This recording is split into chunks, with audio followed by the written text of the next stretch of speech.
Hi friends, എല്ലാവർക്കും ശിവരാത്രി ആശംസകൾ. രാവിലെ ഞങ്ങൾ അമ്പലത്തിൽ വന്നിട്ടുണ്ട്.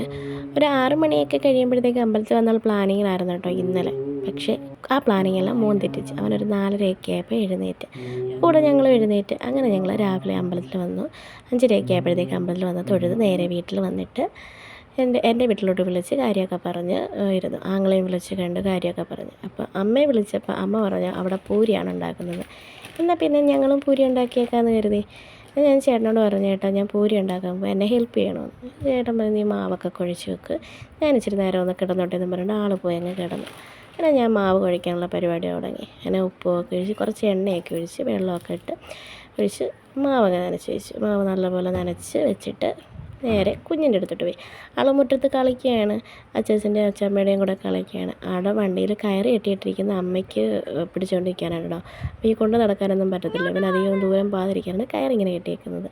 അതിനുശേഷം ഞങ്ങൾ രണ്ടുപേരും കൂടെ പൂരി ഉണ്ടാക്കാനൊക്കെ കയറി. ഞാൻ അപ്പോഴത്തേക്ക് ചേട്ടൻ എഴുന്നേറ്റ് വന്നപ്പോഴത്തേക്കും ഞാൻ ബോൾസൊക്കെ ആക്കി വെച്ചിട്ടുണ്ടായിരുന്നു. പൂരി പ്രസ് ഇല്ലാത്തതുകൊണ്ട് തന്നെ കവറിനകത്താണ് കേട്ടോ പ്രസ് ചെയ്തെടുക്കുന്നത്. അങ്ങനെ ചേട്ടൻ പറഞ്ഞു, ചേട്ടൻ പ്രസ് ചെയ്ത് തരാം, നീ അല്ല ബാക്കിയൊക്കെ ചെയ്യാൻ പറഞ്ഞു. ഞാനെന്നാൽ കോരുന്ന പണി ഞാനങ്ങ് ഏറ്റെടുത്തേ കൂട്ടത്തിൽ ഞാൻ കറിയും കൂടെ റെഡിയാക്കുന്നുണ്ടല്ലോ. അപ്പോൾ ചേട്ടൻ ഒരു പണിയുള്ളൂ, എന്നാൽ എനിക്ക് 2-3 പണി എൻ്റെ കൂടെ ചെയ്യുന്നുണ്ടല്ലോ. എൻ്റെ ഇടയ്ക്ക് കുഞ്ഞിനെ നോക്കാൻ പോവും, അങ്ങനെ പല കാര്യങ്ങളായിട്ട് നിന്ന്. അങ്ങനെ ഞാൻ കടലക്കറിയാണ് വെച്ചത് പൂരിക്ക് വേണ്ടിയിട്ട്. പിന്നെ പരിപ്പും അങ്ങ് വേവിക്കാനായിട്ട് വെച്ചിട്ടുണ്ട്. അങ്ങനെ പിന്നെ അമ്മയ്ക്കും മോനും കാപ്പിയാണെങ്കിൽ വെളിയിലാണ് കൊടുത്തത്. അമ്മ വെളിയിലിരിക്കുക എന്ന് പറഞ്ഞ് അങ്ങനെ അവിടെ കൊണ്ട് കൊടുത്തിട്ട് ഞങ്ങളും കഴിക്കാനായിരുന്നു. ചേട്ടൻ ടി വിയിൽ എന്തോ കാര്യമായിട്ട് കാണുകയാണ്, സിനിമയാണ് കാണുന്നതെന്ന് തോന്നുന്നു. അങ്ങനെ കാര്യമായിട്ട് ടി വിയിൽ ശ്രദ്ധിച്ചിരിക്കുകയാണ് ആൾ. പിന്നെ ആൾക്ക് ബ്രേക്ക്ഫാസ്റ്റിൻ്റെ കൂടെ എന്ത് കറി ഉണ്ടായാലും മീൻ കറി എടുക്കുക കേട്ടോ. ഞാൻ പിന്നെ എനിക്കതൊന്നും അങ്ങനെ നിർബന്ധമൊന്നുമില്ല, മീൻ കറി രാവിലത്തെ വേണമെന്നില്ല, ഉച്ചയ്ക്ക് പിന്നെ ഇച്ചിരി കഴിക്കും. പിന്നെ ഞങ്ങൾ പോയി ചീനിയൊക്കെ വാങ്ങിച്ചുകൊണ്ട് വന്ന് ചീനിയുടെ കൂട്ടത്തിൽ പിന്നെ തണ്ണിമത്തനും കൂടെ വാങ്ങിച്ചിട്ടുണ്ട്. ഞാൻ ചീനി വേവിക്കാനായിട്ട് വെച്ചു. പിന്നെ വെള്ളച്ചൂര വാങ്ങിച്ചിട്ടുണ്ട്, അത് തലേന്ന് വൈകുന്നേരം കറി വെച്ച് വെച്ചു. പിന്നെ രാവിലെ ഒന്ന് ചൂടാക്കി. അത് ചീനിക്കുള്ള അരപ്പൊക്കെ അരച്ച് വെച്ചിട്ടാണ് ചീനി വാങ്ങിക്കാൻ പോയത്. അതുകൊണ്ട് പിന്നെ എളുപ്പമായിരുന്നു, ചീനി വെന്ത് കഴിഞ്ഞ ഉടനെ അരപ്പൊക്കെ അങ്ങ് ചേർക്കാനും എളുപ്പമായിരുന്നു. പിന്നെ ഞാൻ എൻ്റെ കൂടെ ചേട്ടനുണ്ട് കേട്ടോ. അടുക്കള കാര്യം പറയാനൊക്കെ വന്ന് നിൽക്കും, അടുക്കളയിൽ ജോലി ചെയ്യുമ്പോൾ ചില സമയത്ത് വന്ന് നിൽക്കും, ചില സമയത്ത് അങ്ങനെ വന്ന് നിൽക്കാറൊന്നുമില്ല. ഇന്നിപ്പോൾ എൻ്റെ മൂഡ് പോലെ ഇരിക്കും. എനിക്ക് ചിലപ്പോൾ കാര്യം പറയാൻ ആൾ വേണമെന്ന് തോന്നും. അപ്പോൾ ഞാൻ പാട്ട് കേട്ടുകൊണ്ടായിരിക്കും ചെയ്യുന്നത്. അങ്ങനെ കടുവൊക്കെ വറുത്ത് ചീനിക്കും ചേർത്ത് പരിപ്പ് കറിക്കും ചേർത്ത് അങ്ങനെ അതും എല്ലാം റെഡിയാക്കി വെച്ച്. ഇനി പപ്പടം കാച്ചുന്ന പരിപാടിയും കൂടെ ഉള്ളു, അത് പിന്നെ ഊണ് സമയത്ത് മതിയല്ലോ. പിന്നെ അതെല്ലാം ആക്കി വെച്ചിട്ട് നേരെ ഒരു സ്റ്റിച്ചിങ്ങിലോട്ട് പോയി. എൻ്റെ ആങ്ങളയുടെ ഉടുപ്പാണ് കേട്ടോ, അത് ഞാൻ എടുത്തുകൊണ്ട് വന്ന വീട്ടിൽ പോയപ്പോൾ.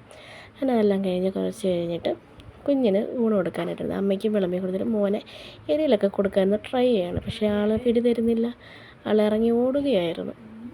കുറച്ചൊക്കെ കഴിച്ചിട്ട് പിന്നെ ആൾ സ്വന്തമായിട്ട് കഴിക്കാനായിട്ട് വന്നിരുന്നു.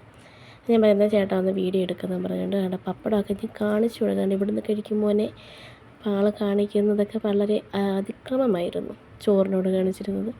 എൻ്റെ കൂട്ടത്തിൽ ഞാൻ 1-2 ഉരുളയൊക്കെ വെച്ച് കൊടുത്ത് ചിലപ്പോൾ കഴിക്കും, ചിലപ്പോൾ ഭയങ്കരമായിട്ട് നിർബന്ധം എടുക്കും. ചോറൊക്കെ വൃത്തിയാക്കാൻ വളരെ ഞാൻ പാടുപെട്ടു. അതെല്ലാം കഴിഞ്ഞിട്ട് ഞങ്ങൾ കഴിക്കാനിരുന്നു. അപ്പോൾ വീഡിയോ എടുത്തപ്പോൾ ഞാൻ പറഞ്ഞു ചേട്ടാ വീഡിയോ അങ്ങ് ഓഫ് ചെയ്യും, മതി എടുത്തത് എന്ന് പറഞ്ഞു. പക്ഷേ ആളവിടെ ഇരുന്നുകൊണ്ട് കണ്ടോ കാണിക്കുന്നത്, കഴിക്കുന്ന വീഡിയോ ഒക്കെ എടുത്ത് കാണിക്കുന്നത്. ഞാൻ അങ്ങനെയാണല്ലോ എടുക്കുന്നത്. അതുകൊണ്ട് ഊണെല്ലാം കഴിഞ്ഞ് ഞങ്ങൾ നല്ലൊരു ഉറക്കത്തിലോട്ട് പോയി.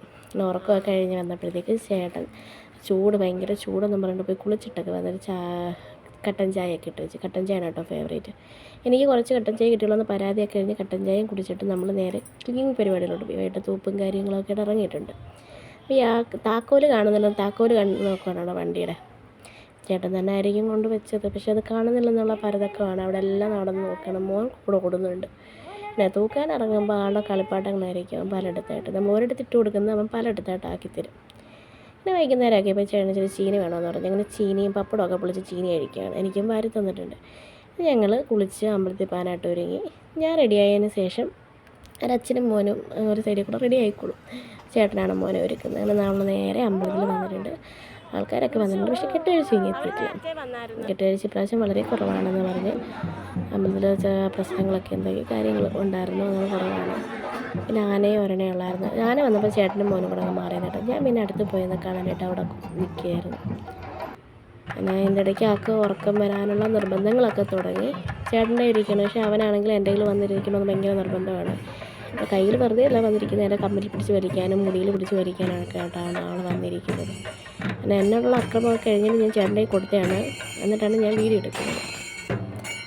കുറേ നേരമൊക്കെ ഇരുന്ന് കണ്ടതിന് ശേഷം പിന്നെ ഞാൻ പറഞ്ഞു ചേട്ടാ നമുക്കങ്ങ് വീട്ടിൽ പോകാമെന്നൊക്കെ പറഞ്ഞു. ചേട്ടാ പറഞ്ഞ് കുറച്ച് നേരം കൂടെ കഴിയട്ടെ പോവാം, അവൻ നിർബന്ധമൊന്നും എടുക്കുന്നില്ലല്ലോ, ഇങ്ങനെ എന്നെ മുടിയിലൊക്കെ പിടിക്കുന്ന കേട്ടോ എന്നൊക്കെ പറഞ്ഞിങ്ങനെ ഇരിക്കുകയാണ്. എന്നൊക്കെ ഇപ്രാവശ്യം കാളയൊക്കെ കുറവായിരുന്നു. കഴിഞ്ഞ വർഷം എനിക്ക് അങ്ങനെ വലുത് വരാൻ പറ്റിയില്ല, ആ സമയത്ത് പ്രഗ്നൻ്റ് ആയതുകൊണ്ട്. ഇപ്രാവശ്യം വന്ന് കാണാനായിട്ടൊക്കെ വന്നപ്പോഴാണ് ഇങ്ങനത്തെ പ്രശ്നങ്ങൾ കാരണം കെട്ടുകാഴ്ചയൊക്കെ കുറവായിരുന്നു. അപ്പോൾ കുറച്ച് നേരമൊക്കെ അവിടെ നിന്നിട്ട് നമ്മൾ നേരെ എൻ്റെ വീട്ടിലോട്ട് പോകാം, കുഞ്ഞിനെ നിർബന്ധം തുടങ്ങില്ലെന്നും പറഞ്ഞിട്ട് ഞങ്ങളിങ്ങനെ നേരെ അവിടെ നിന്ന് ഇറങ്ങി. അപ്പോൾ ഇത്രയേ ഉള്ളൂ വീഡിയോ. എല്ലാവരും വീഡിയോ കാണണം, ലൈക്ക് ചെയ്യണം, ചാനൽ സബ്സ്ക്രൈബ് ചെയ്യണേ.